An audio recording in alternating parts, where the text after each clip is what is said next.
Back, UPS go back, go back, go back. क्या चाहिए, क्या चाहिए, क्या चाहिए, क्या चाहिए।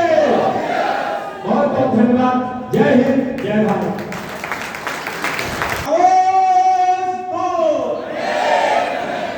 साथियों, अगर आपके साथ अन्याय हो रहा है, चाहे सरकार करे, चाहे प्रशासन करे, चाहे कोई भी करे, आपको अन्याय का विरोध करना है कि नहीं करना है?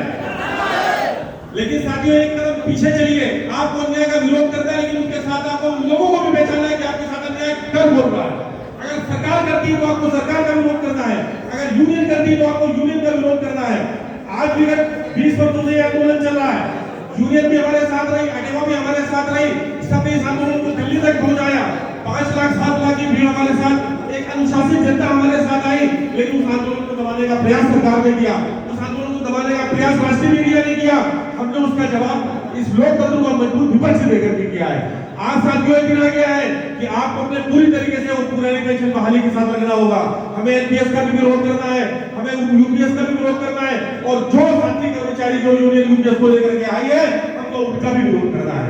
हम उनका विरोध करेंगे साथी, आने वाले यूनियन के चुनाव में, आने वाले फेडरेशन के चुनाव में विरोध करेंगे। और चाहे लोकसभा और चाहे विधानसभा हो, जो भी नेता है, जो भी कर्मचारी या जो भी लोकसभा के सदस्य, राज्यसभा के सदस्य हमारे पुरानी पेंशन बहाली के बीच रोड़ा बटता है, उसको हम लोकतंत्र के माध्यम से हटाने का प्रयास करेंगे। मैं आपका ज्यादा समय नहीं लूंगा। अगर आपके अंदर थोड़ी सी भी चेतना हो तो एक अपने राष्ट्रीय में दुष्यंत कुमार है, आप उनके साथ एक मेरी कविता उनके पुराने फॉर्म उनके मेरे फॉर्मेट में आप थोड़ा सा दोहरा दीजिए। 2 मिनट तक उनको समय मिला है। हो गई है पीर पर बस्ती पिघलनी चाहिए। मेरे साथ बोलिए, इतना ही मैं समय लेके आया हूँ साथियों। बस हो गई है पीर पर बस्ती पिघलनी चाहिए, इस किनारे से कोई जिंदा निकलनी चाहिए।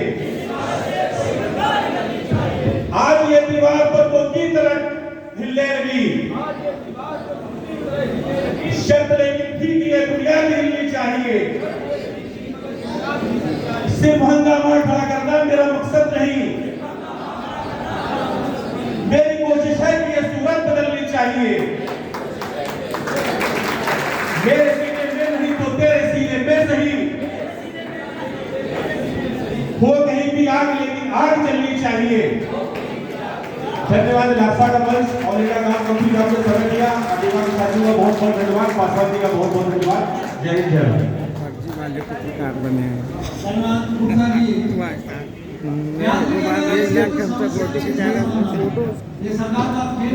एसोसिएशन के तत्वाधान में ये चल रहा एनपीएस और यूपीएस का विरोध, साथ ही ओपीएस को पाने की एकता।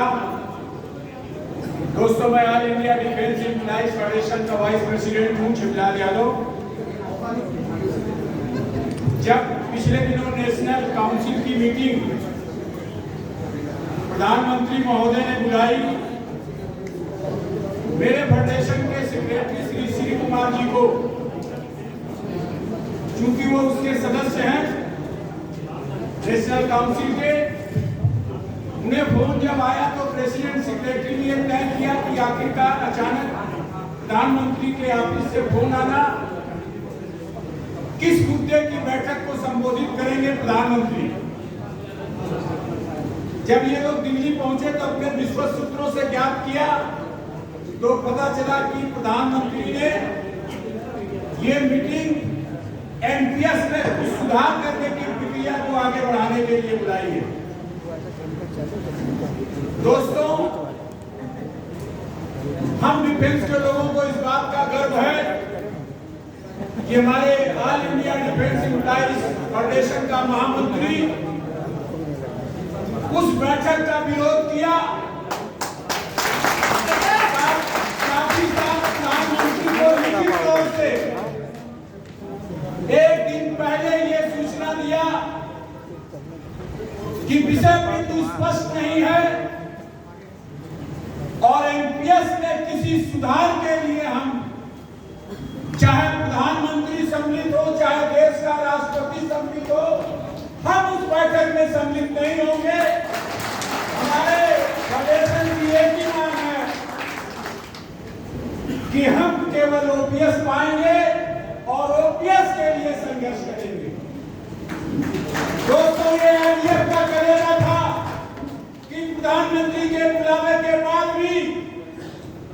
उस बैठक से लिखित तौर से विरोध करके अपने आप को हटाया। लेकिन कुछ हमारे राष्ट्रीय लेवल के वो नेता जो नेतृत्व कर रहे थे, उसके बारे में क्या गुल खिलाए क्या आप लोगों को मालूम है, उस विषय पर चर्चा नहीं करूंगा। सिर्फ एक ही बात कहूंगा कि फेडरेशन ने जब मुझे मेरे साथियों को विजय बंधु जी से मिलने का आदेश दिया कि चूंकि देश के अंदर विजय बंधु नाम का एक व्यक्तित्व है जो देश के लिए वो लड़ाई लड़ रहा है कि देश के कोने कोने का, चाहे वो राज्य कर्मचारी हो चाहे केंद्र का कर्मचारी हो, वो सभी को लेकर ओपीएस को पाने के लिए अपना जीवन न्यौछावर करने के लिए तैयार बैठा। हम लोगों ने विजय बंधु जी के साथ बात किया और एक साथ ये सहमति बनी कि all India defence employees federation और एनओपीएस संयुक्त रूप से इस देश के अंदर तब तक ये लग जगाएंगे तब तक हम ओपीएस को पा नहीं देंगे। इसलिए दोस्तों, मीटिंगें करने से नहीं, ये सरकारें सत्ता जाने से करती हैं। जब आपको अवसर मिले तो ऐसे मजदूर विरोधी सरकारों को अपने मत के बल पर उखाड़ फेंकने का प्रयास अपने आने वाली पीढ़ी तक को संदेश देकर उखाड़ फेंकिए। ओपीएस को यही सरकार देगी, अपनी एकता बना के रखिए। इंकलाब जिंदाबाद। धन्यवाद प्रधान जी। साथियों,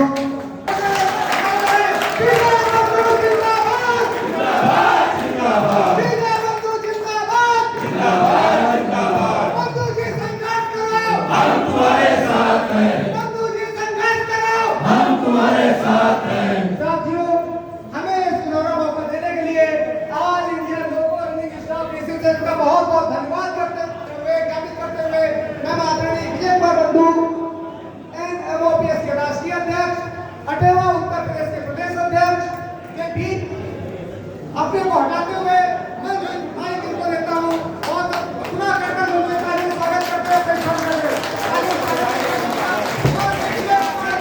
जिंदाबाद जिंदाबाद बंधु जिंदाबाद जिंदाबाद जिंदाबाद। बंधु जी संघर्ष करो, हम तुम्हारे साथ हैं। जो पेंशन बहाल करेगा, जो पेंशन बहाल करेगा, एक साथ ताली बजा के pension pension pension pension pension pension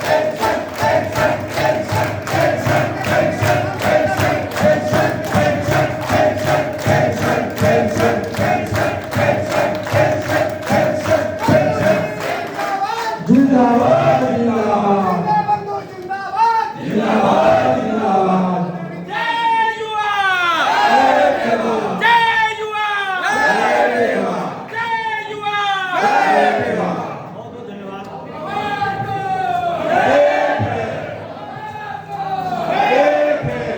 बहुत बहुत धन्यवाद। चल रहा है, आवाज जा रही है?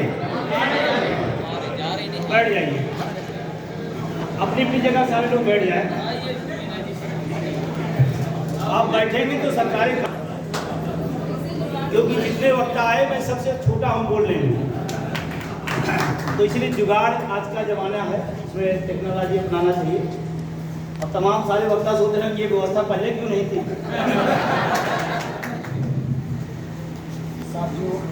मैं सभी लोग ध्यान से सुने। जो मीडिया के लोग हैं, आईटी सेल के लोग हैं, इनके अलावा कोई भी आदमी इधर उधर नहीं रहेगा, वो चाहे मंच का हो चाहे वहाँ बैठ जाए। ये हमारे लिए आज गौरव की बात है कि देश भर का रेल विभाग सबसे बड़ा विभाग है, सबसे ज़्यादा संख्या वाला विभाग है। उसमें एलारसा जो ऑल इंडिया लोको पायलट पूरे देश का संगठन है, आज उसके तमाम सारे बड़े बड़े पदाधिकारी हमारे बीच में हैं।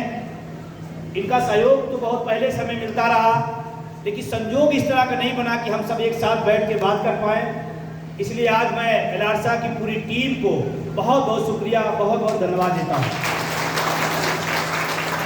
एक बात और कहना चाहूँगा, जब मैं आंदोलन की शुरुआत किया तो एक ऐसा संगठन था जो बिना किसी शर्त के NMOPS का समर्थन किया, बिना किसी शर्त के। एलारसा को मैं धन्यवाद इसलिए भी दूंगा, बिना किसी कोई शर्त नहीं।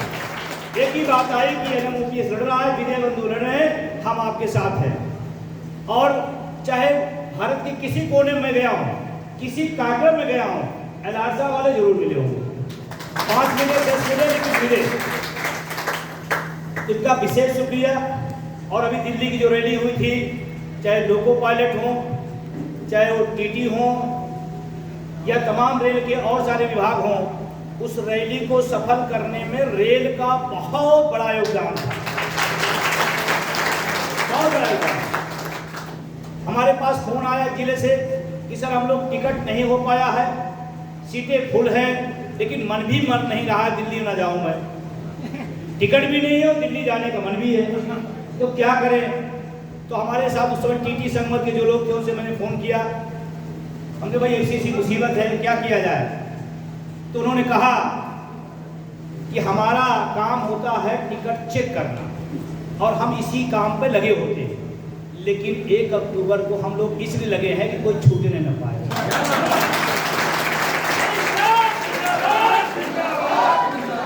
विजय बंधु जी तुम संघर्ष करो, हम तुम्हारे साथ हैं, विजय बंधु जी तुम संघर्ष करो, हम तुम्हारे साथ हैं, ये सहयोग हम तुम्हारे साथ हैं। सहयोग बहुत कम बन पाता है, क्योंकि जब मैं इस आंदोलन को लेकर चला तो हमको किसी ने कहा राज्य का विषय है, किसी ने कहा सेंटर का विषय है, किसी ने कहा उस शिक्षा विभाग का है, किसी ने कहा इस विभाग का है।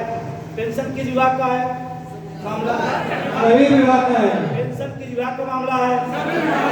सभी विभाग। और इसी बात का बहुत लोगों को दर्द होता है कि पहले तो अलग अलग था मामला, ये विजय बंधु क्या कर दिया, सब एक हो गए। लोगों पायलट भी बैठा है और हो सकता है प्राइमरी का मास्टर भी बगल में बैठा हो। ये अद्भुत संयोग हिंदुस्तान में इसी NMOPS अटेवा ने अद्भुत प्रयोग किया। और प्रयोग के पीछे कारण क्या था? लोगों को बताया जाता था कि ऐसा है, वो अलग रहे, ये अलग रहे, तो हमारी ताकत कम रहे। हमने उस ताकत को समझा और आज मुझे बहुत खुशी हो रही है कि न केवल एलारसा बल्कि डिफेंस का बहुत बड़ा संगठन जो ऑल इंडिया डिफेंस फेडरेशन है, उसका भी समर्थन आपके साथ खड़ा हुआ है। ये बहुत बड़ी बात है। तो मैं आदरणीय सरदार जी को मैं धन्यवाद देना चाहूँगा, उनकी पूरी टीम को धन्यवाद देना चाहूँगा। और मैं बताना चाहूँगा कि हम लोग इस आंदोलन को संघर्ष के दौर में चल रहे थे, उस बीच में प्रधानमंत्री के यहाँ से कॉल आता है कि कुछ लोगों को बुलाया गया। तो हर आदमी गुनगुना उठा कि भाई प्रधानमंत्री बुला रहे हैं। अब प्रधानमंत्री बुला रहे हैं तो फिर बात ही क्या है? वो कुछ सुने न सुने, उसे सुनते भी नहीं है, सुना ही रहे पिछले 11 साल से। और मैं कहता हूँ कि मन की बात बहुत हो गई, अब जन की बात सुनो। मन की बात 11 साल हो गए, जन की बात सुनो। उसमें पहला संगठन निकल के आया जिसने सीधे कहा कि अगर OPS की बात नहीं होगी तो हम उस वार्ता में नहीं जाएंगे, चाहे जितने बड़ा पदाधिकारी हो, चाहे जितना बड़ा देश का सर्वोच्च पदाधिकारी हो। इसमें ऑल इंडिया डिफेंस फेडरेशन का है। मैं एक जोरदार तालियां है इनके निर्णय को, इनके संगठन को सल्यूट करता हूं। बहुत ही शानदार है। और उसके वजह से मैं बताऊं आपको, पूरे देश में एक अच्छा मैसेज गया। कोई तो है जो कह रहा है हमारी वार्ता सिर्फ OPS को होगी, अदरवाइज कोई वार्ता नहीं होगी। क्या डिफेंस के साथी हैं? क्या यहाँ डिफेंस के लोग हैं? क्या मैं सच बोल रहा हूँ या झूठ बोल रहा हूँ? हमारे तमाम जिलों ब्लॉकों के तमाम मैसेज जो बने हुए ग्रुप बने हुए, उसमें वो वायरल होने लगा। सुरूर, धन्यवाद, बहुत बढ़िया, कोई तो हिम्मत दिखाया। ये होती है आदमी की अपनी गुडविल। प्रधानमंत्री बुला ले, राष्ट्रपति बुला ले, तो हम आप बेचने के लिए थोड़ा जाएंगे। ऑलरेडी वो खुद ही बेच रहे हैं, हमें बेचने की जरूरत नहीं है। रेल को क्या हुआ? रेल क्या है? जो भारत की सबसे ताकतवर विभाग था, इस देश का आत्मा है रेल विभाग, आन बान शान इस देश की, उस विभाग को आपने कहां पर लाके खड़ा कर दिया?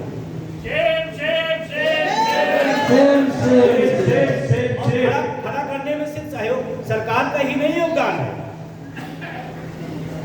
उस संगठन में, उस विभाग में कुछ संगठन भी है, कुछ नेता भी है। रेल के साथी गलत तो नहीं बोल रहा,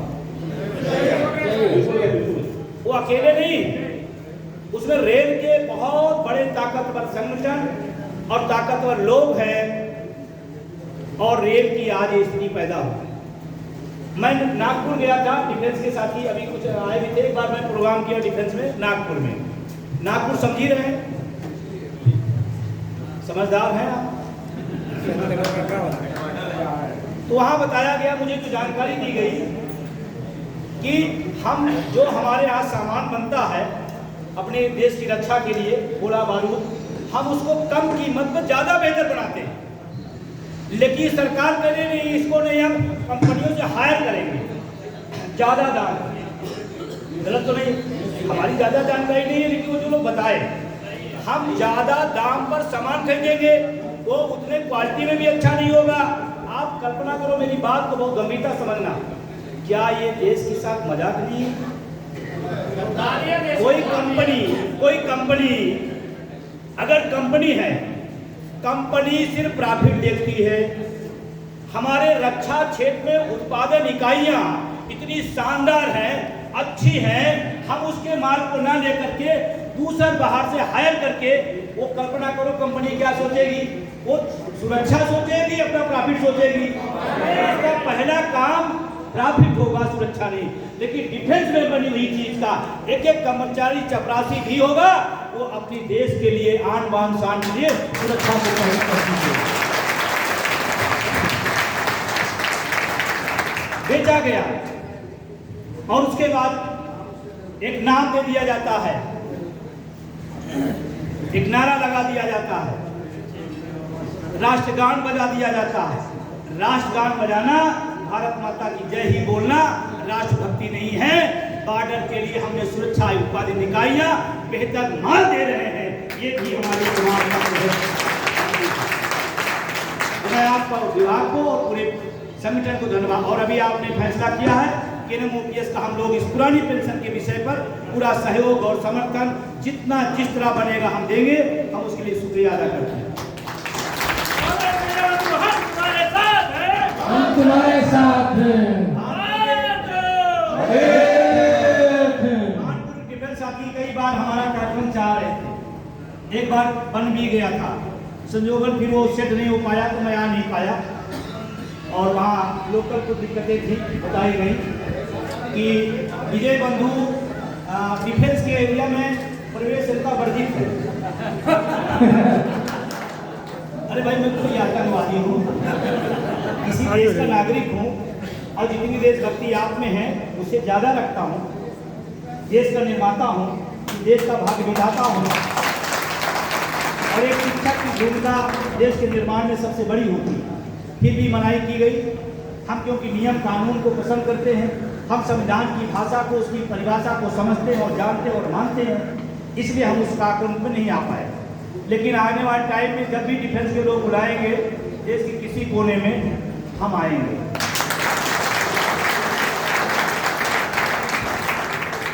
हमारे साथ बहुत ही संघर्ष के साथी रामेंद्र श्रीवास्तव जी, जो NMOPS के राष्ट्रीय सोशल मीडिया प्रभारी हैं। हमारे साथ डॉक्टर कमल सूरी साहब, राघवेंद्र जी लखनऊ से, जो इस एलारसा की मीटिंग में लाने, बुलाने और समायोजित कराने में सबसे बड़ा उनका योगदान रहा। एक बार तो मैं यहाँ भी मना कर रहा था, लेकिन जिद पे आ गए, नहीं सर आपको कानपुर चलना ही। अगर नाम हम लेने लगेंगे, बहुत सारे साथी हैं हमारे साथ। नरेंद्र वर्मा जी आए, लखनऊ जिला कोषाध्यक्ष हैं। राकेश जी रेलवे के बहुत ही क्रांतिकारी जुझारू साथी हैं, और तमाम जो साथी हैं, मैं नाम सबको लूँगा तो बहुत टाइम लगेगा। हमारी इच्छा है कि मुद्दे पे आई जाए। राजेंद्र पाल जी हैं, बनारस से चल के हमारे बीच में आए हैं। मुद्दों की बात की जाए या इधर उधर से काम चलेगा? मुद्दों की बात की जाए, मुद्दों पे आया जाए। मुद्दा क्या है? मुद्दा क्या है? रेल के लोग तो ये बात बोले, रेल के नेता तो कह रहे ओपीएस से भी अच्छा है, ऐसा बताया जा रहा है ना। ईमानदारी मेरे कहने में नहीं, मेरे दबाव में नहीं, ईमानदारी से कितने ऐसे लोग हैं जो यूपीएस का समर्थन करते हैं? हाथ ऊपर करें जो समर्थन करते हैं यूपीएस का। कोई नहीं करता सर। यूपीएस समझ लीजिए, यूपीएस समझ लीजिए, यूपीएस मुर्दाबाद, यूपीएस को समझ लीजिए। नहीं कुछ लोग भ्रम होता है कि नाम ऐसे है ना मिलता जुलता, इन्वर्टर वाला ऊट पटांग पेंशन योजना, हमने इसका नाम ही दे दिया। यूपीएस मतलब ऊट पटांग पेंशन योजना। कितने लोग ऊट पटांग पेंशन का समर्थन करते हैं? कोई नहीं, कोई एक कोई नहीं, इस हाल में कोई नहीं, डरे नहीं, डरना नहीं सर, कोई नहीं, स्वेच्छा से। कोई नहीं। और कितने लोग हैं जो पुरानी पेंशन का समर्थन करते हैं? सभी सर। वीडियो उधर बना कर दीजिए।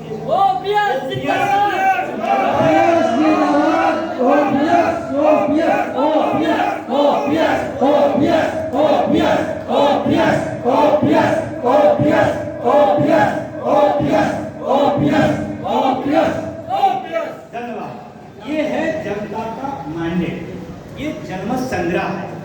प्रधानमंत्री जी, आप सोशल मीडिया के बहुत प्रिय व्यक्ति हैं, पूरी दुनिया में आपके तमाम लाखों करोड़ों फॉलोअर हैं।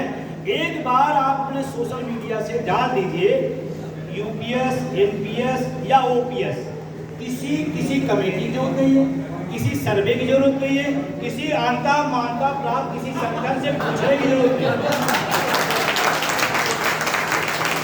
एक बार आप लिख दीजिए एनपीएस, यूपीएस या ओपीएस, या इसमें से जैसे हम लोग शिक्षा लेवल से हैं तो हमारे यहाँ जो आपने भी परीक्षाएं पास कर लिया उनमें 4 विकल्प होते हैं। 4 विकल्प, एक एनपीएस कर लीजिए, एक यूपीएस कर लीजिए, एक ओपीएस कर लीजिए और एक कर लीजिए इनमें से कोई। पूरे देश का सर्वे आ जाएगा, आपकी कमेटी का जो पैसा बचेगा वो हमारे लिए बोनस दे दीजिएगा।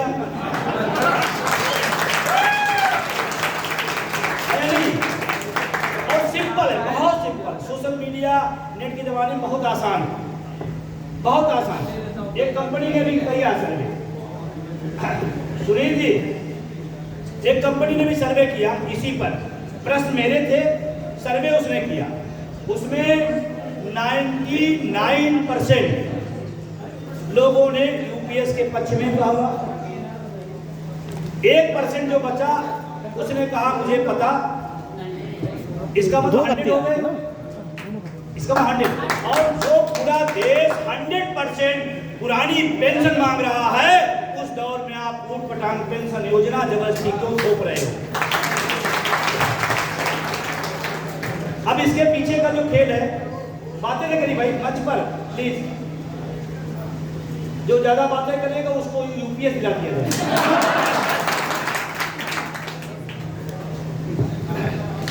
अब इसको समझिए मर्म क्या है, क्यों इतना सरकार को तकलीफ हो रही है, इतनी पीड़ा क्यों हो रही है।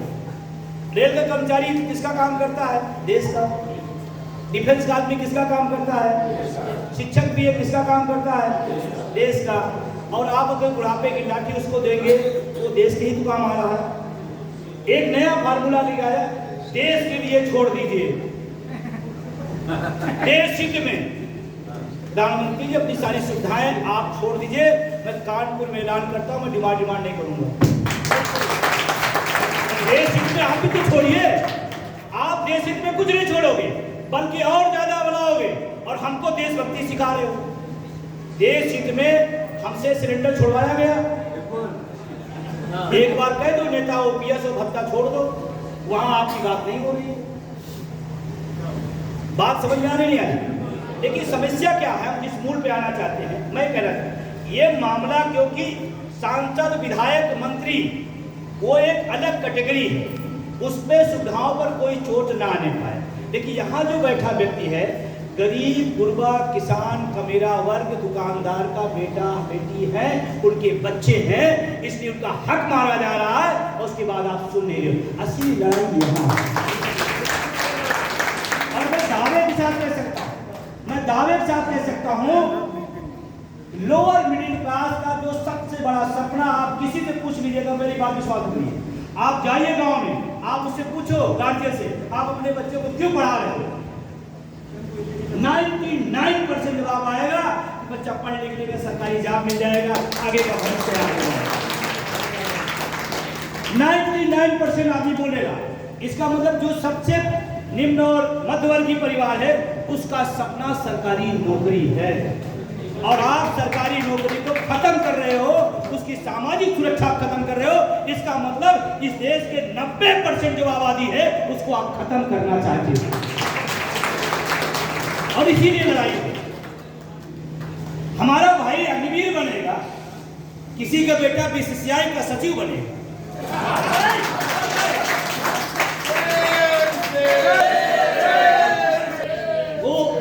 ये बात इस देश में किसी की हिम्मत नहीं बोलने के लिए मैं बोल रहा हूं। हमारा भाई अग्निवीर उनका बीसीसीआई का अध्यक्ष बनेगा, अब तो आईसीसीआई का अध्यक्ष बनेगा। सोचो आप अपने बच्चे का भविष्य कहां बना रहे हो, और हमारे भाई का अग्निवीर बता रहे हो। आज एक अच्छी खबर आपको दे दूं,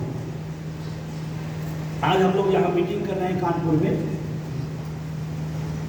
एक राज्य आज वोट की चोट मार रहा है, और 8 तारीख को एक राज्य में और ओपीएस मिलने जा रहा है। हम तुम्हारे साथ हैं, हम तुम्हारे साथ हैं। आज एक राज्य और हरियाणा 8 तारीख को एमपीएस से मुक्त होकर के ओपीएस में आ रहा है, और वहां गृह मंत्री जी गए चुनावी सभा में बोले, क्योंकि दबाव वहां बहुत ज्यादा है ओपीएस का। हमारी टीम के प्रदेश अध्यक्ष वीरेंद्र धारीवाल और उनकी पूरी टीम वहां लगातार लगी, और उसका ऐसा रहा कि ओपीएस सबसे निर्णायक मुद्दा बना। गृह मंत्री जाकर बोल रहे हैं अग्निवीरों को हम पेंशन वाली नौकरी देंगे।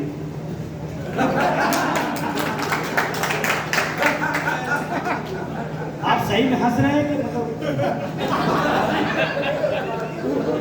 अग्निवीरों को पेंशन वाली, देश में कोई पेंशन वाली नौकरी है ही नहीं। तो देश कितने बड़े अग्निवीरों से झूठ बोला जाए सर, अग्निवीरों का है। मैं कह रहा हूँ अग्निवीरों को पेंशन वाली, तो पेंशन वाली कोई नौकरी है ही नहीं, इसका मतलब मजाक उनका उड़ा रहे हैं। और 4 साल की नौकरी उसमें पेंशन है नहीं, आपने 20 था 25 कर दिया। ये भी खेल देखिए। अभी मैं यूपीएस पे आ रहा हूँ, यूपीएस की खामियों को आप अपना जानिए और उसी को बताइए, जिन बच्चों को लोग पढ़ा लिखा रहे हैं उनको बताइए, अगर इस लड़ाई को आप जीतना चाहते हैं। 20 साल से 25 साल कर दिया गया यूपीएस में, ये उपलब्धि है। जो काम हमारा 20 साल में हो जाता वो काम आप 25।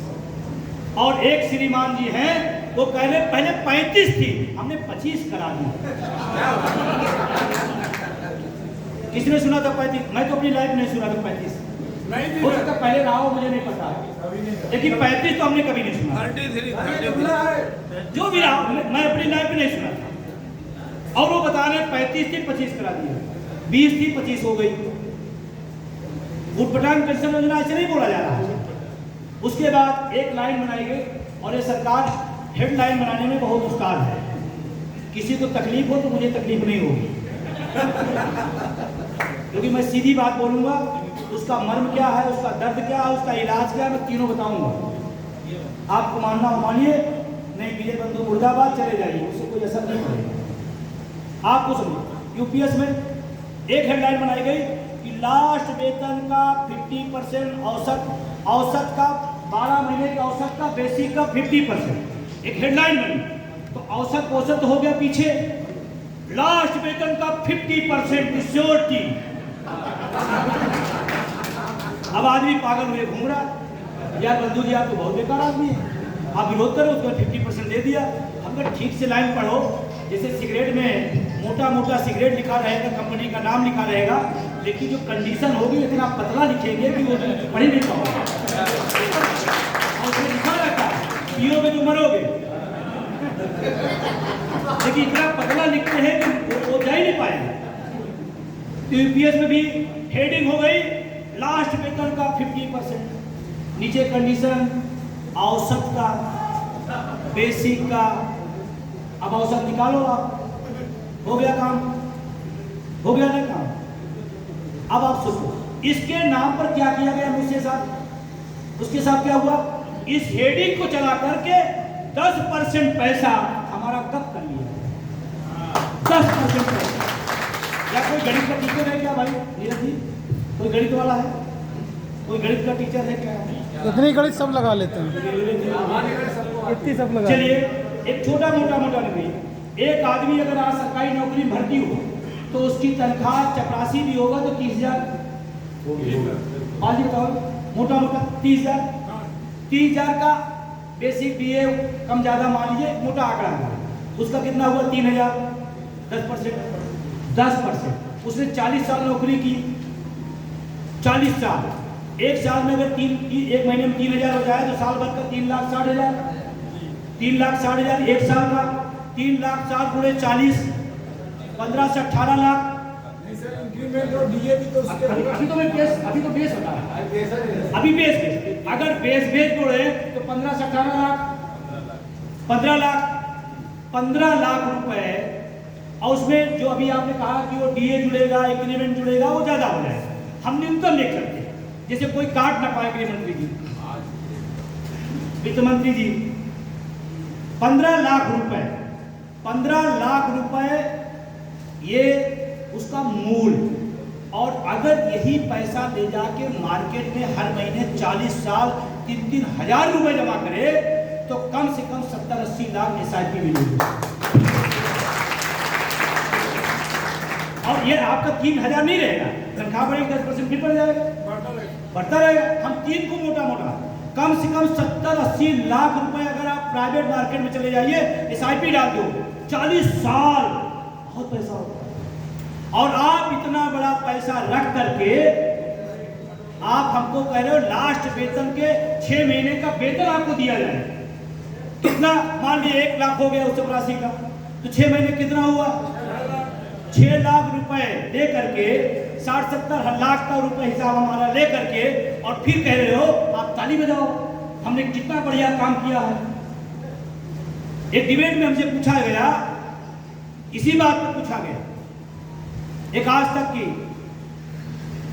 मीडिया के साथी आप आएंगे नहीं, उनका काम में आ ही नहीं।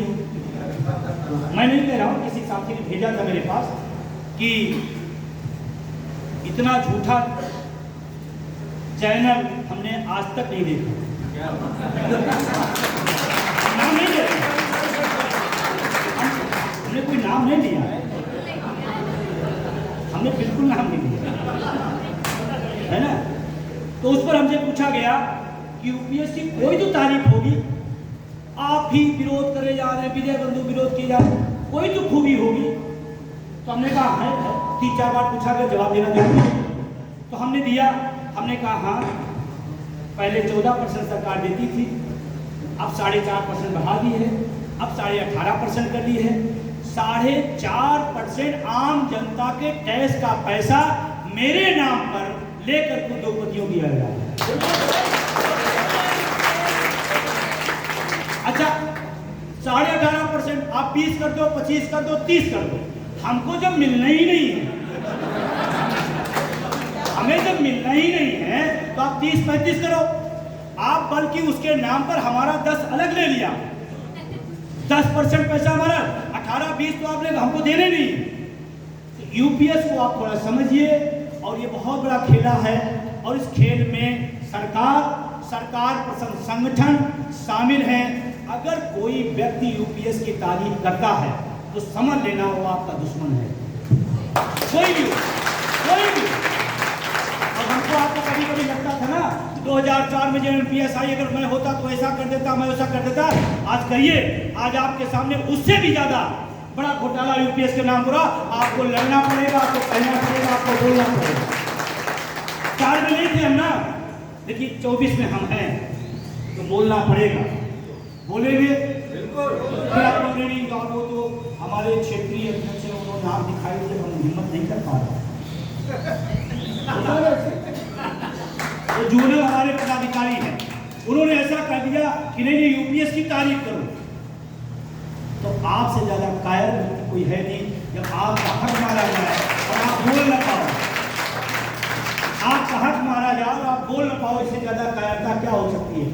हमें सरकार दे न दे, लेकिन कम से कम हमारा जमीन तो कहेगा हमने इसका विरोध किया था, हमने इसके खिलाफ था। और इसीलिए आज कानपुर के साथियों आपके बीच में आया हूं। ये लड़ाई बहुत बड़ी होती जा रही है और लड़ाई, लेकिन एक चीज इसमें सकारात्मकता जरूर देखिएगा। अगर 20 साल का एनपीएस का तंबू कनात उखड़ सकता है तो यूपीएस का भी तंबू कनात कभी नहीं उखड़ेगा। तुम्हारे साथ है, हम तुम्हारे साथ है। त्रिपाठी जी गलत तो नहीं कर रहा। जब 20 साल तक तंबू बना के एनपीएस का उखाड़ सकते हैं तो इसको भी, लेकिन इसमें डिले नहीं करना, तेजी दिखाना। और इसी विरोध का नतीजा है कि अभी तक उनका वो और आपको बताऊं इसकी तैयारी कितनी बड़ी थी, बहुत बड़ी तैयारी थी। वो तो समझो अभी बहुत अच्छी बात हो रही थी। सर ने कहा कि आपकी एक बात मुझे बहुत अच्छी लगी कि एनपीएस समझाने में हमको सालों साल लगे, लेकिन यूपीएस को हमने 3 घंटे में पूरे देश को समझा दिया।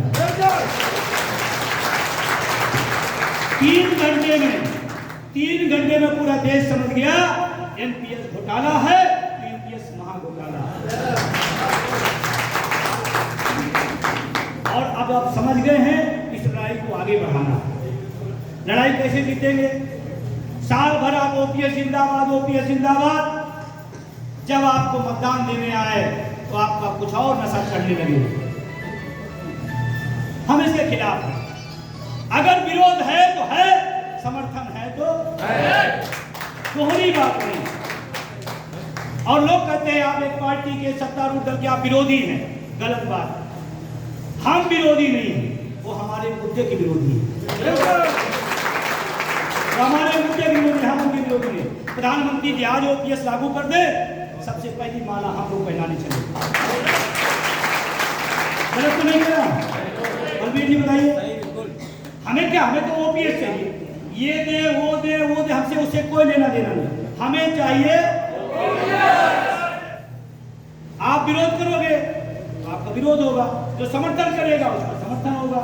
और इसी दम पर 4-5 राज्यों के अंदर पुरानी पेंशन लागू हुई।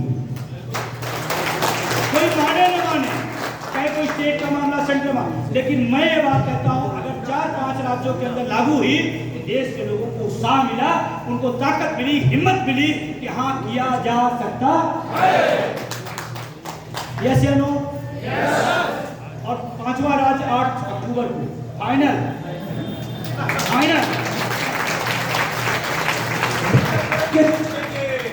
जैसे मैंने इसको क्यों सीखा कि राजनेता किसी बात से नहीं डरता, मैंने इसको पढ़ा, मैंने इसको समझा।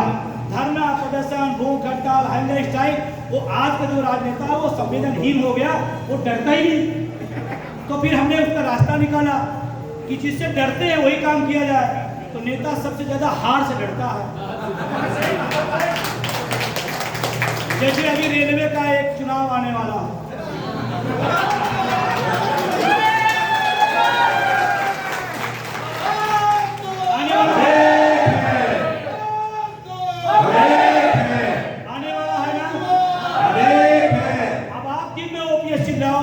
और शाम को फिर उन्हीं को दे दो, वो यूपीएस की तारीफ कर रहे हैं, तो फिर कोई काम तो नहीं। फिर वो कहीं देखो जो मैंने कहा था वो सही था, क्योंकि लाखों लोग हमको चुन क्या बैठाए। अब आपका पहला फर्ज है, जिन लोगों ने उसका समर्थन किया है हमको उसके खिलाफ वोट करना पड़ेगा। कर सकते हैं? नहीं, ट्रांसफर करा देंगे दूर। जिंदाबाद जिंदाबाद जिंदाबाद जिंदाबाद जिंदाबाद।